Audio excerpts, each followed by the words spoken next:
time for us to get started. Let's sing our hello song.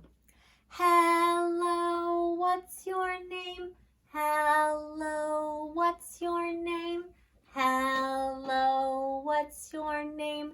My name is Miss H. Okay, now it's your turn to say your name. Make sure you say all your speech sounds and you say your name nice and clear. Hello, what's your name? Hello, what's your name? Hello, what's your name? Your name is... I hope you did it. Great job. Okay, we're going to do our speech sound warm-up, and I'm going to have an assistant with me. Dahlia's going to do it for us today. Okay, are you ready? Uh-huh. Okay. Hold on. Okay, go ahead. Ba, pa, wa, sa,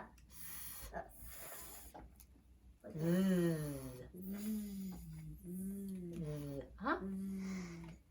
ta, da. That's supposed to be an L or an I. L. Okay. La. Z. Sh. Z. Good. Cha.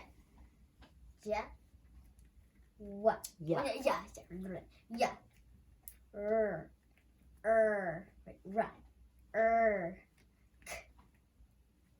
K. G.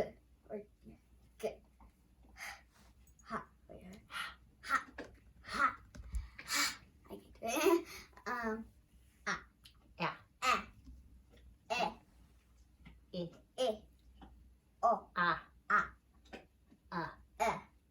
I love speech. I love speech.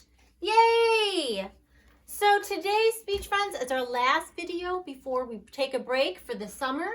And I wanted to share with you one of my family's favorite Can I read it? books. No, I'm going to read it. Oh, can I What's read the... it? You can help me read it. What's the name of this book called, Dahlia?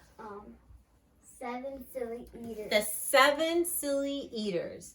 Why do you think our family likes this book so much? Because it's silly. Because it's silly? Yeah. Okay, so I'm going to read the story, okay? And there's a dog in And there's a dog in it, it. apparently. And cats. There's a lot of kids and animals. Okay, it starts like this. Not so long ago, they say, a mother lived just like today. Mrs. Peters was her name. Her little boy was named the same. Now Peter was the perfect son in every way except for one. No. When Peter was just 1 year old, he did not like his milk served cold. He did not like his milk served hot. He liked it warm, and he would not drink it if he was not sure it was the proper temperature. But Mrs. Peters did not mind. She was a mother sweet and kind, and when his milk spilled on the floor, she patiently prepared some more. She'd take the bottle from the shelf and chuckle softly to herself. What a silly sort of eater is my darling baby Peter. When Peter had not yet turned 2, another baby, sweet and new, was born. Dear Lucy, small and fair, with big blue eyes and curly hair. But long before the child was grown, she had opinions of her own, of what she'd eat and what she'd not. She hated milk, both cold and hot. And warm was worst of all. Instead, whenever Lucy dear was fed, she bellowed for a pink lemonade, not from a can. Oh no. Homemade. But Mrs. Peters did not mind. She squeezed each lemon to its rind, while mopping milk up from the floor and patiently preparing more. She'd take the lemons from the shelf and giggle softly to herself. What a silly pair of eaters are Lucy dear and Peter Peters. Now Lucy grew and Peter grew, till he was 3 and she was 2, and who was 1? Why, little Jack, with eyes so brown and hair so black, a happy baby never crossed, but all he'd eat was applesauce. Peeling apples by the pound, Mrs. Peters faintly frowned. She'd take the apples from the shelf and murmur weakly to herself, what a silly bunch of eaters are Lucy Jack and Peter Peters. Peter, Lucy, and young Jack had another brother, Mac. Mac was charming, round and plump, But if his oatmeal had a lump, Mac would dump it on the cat. Mrs. Peters hated that. But since she loved her children four, she strained the oatmeal 2 times more. She'd take it from the pantry shelf and mumble sadly to herself, "What a foolish group of eaters are all my precious little Peters."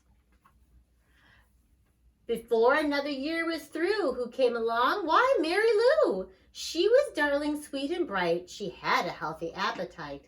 That is, as long as she was fed soft and squishy homemade bread. Poor Mrs. Peters got no rest, but still she did her very best.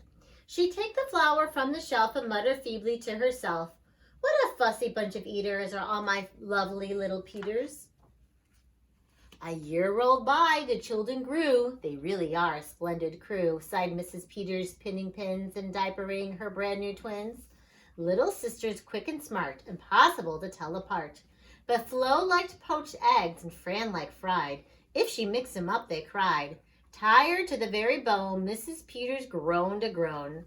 She'd take the eggs down from the shelf and whisper weakly to herself, "What persnickety young eaters were all my 7 little Peters."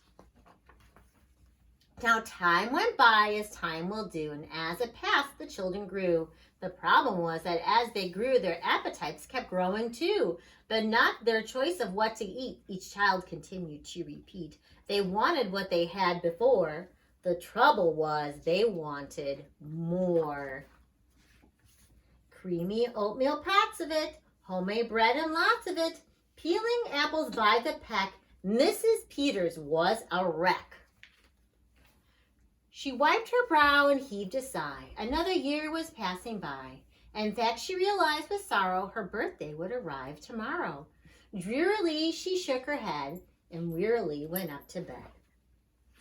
She thought her children had forgot her special day, but they had not.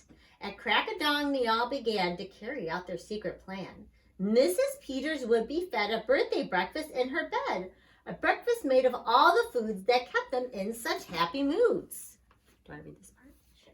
So while their weary mother slept, down the stairs the children crept, and from the cupboards and the shelves happily they helped themselves.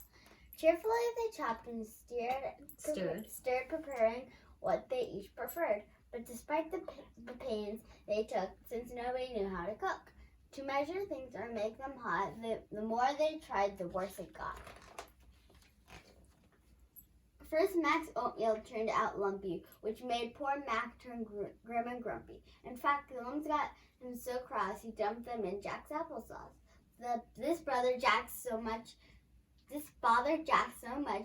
he threw in it the dough of Mary Lou, who tossed the mishmash that made straight into Lucy's lemonade, and that put her in such a huff.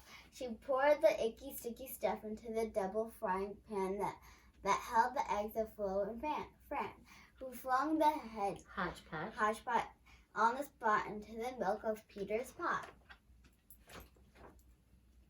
But when they saw what they had done, they wished they never had begun. They'd hardly slept a wink that night, and still things hadn't turned out right. And even though they tried their best, it hadn't worked. They were depressed.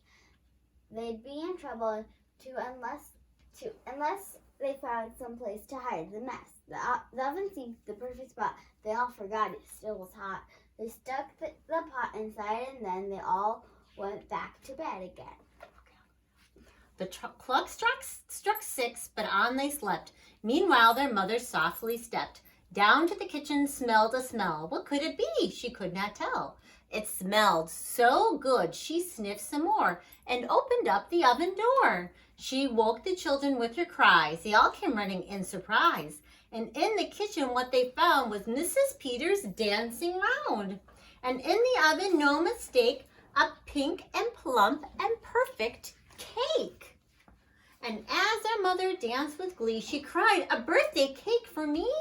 A birthday cake so piping hot to think I thought that you forgot. Now tell me, please, how did you make this pink and plump and perfect cake, so high and light and smooth as silk?" "It's smooth and silk from all my milk," said Peter. "Lucy said it's pink from all my lemonade, I think. And from my apples, added Jack. My oatmeal made it soft, said Mac. My bread dough, too, said Mary Lou. Said Fran and Flo, as for its size, it was our eggs that made it rise. Then everybody sniffed some more and danced around the kitchen floor. They put the cake upon a dish and lit the candles. Make a wish, the children cried, before you blow. And Mrs. Peters did just so. And what is more, her wish came true, as birthday wishes always do. And from that day to this 'tis said, the Peters family all is fed a single simple meal, just one, a meal that's good for everyone. A meal in which they all agree made from their secret recipe. They all take turns in mixing it. They all take turns in fixing it. It's thick to beat and quick to bake. It's fine to eat and fun to make. What is it, Dahlia? It's Miss Peters' birthday cake. So this is one of our family's favorite books. I think, and we even have made the cake. We did? Yeah, you were little. Oh. We've even made the cake at the end. So see, you can find a book that you all like and do a fun activity with it. And maybe they'll remember. So something else I wanted to show you guys, it's always fun to play with a dollhouse. So here's a dollhouse that I have. And if you go inside, there's a family. It's just a little family, not as big as Mrs. Peters.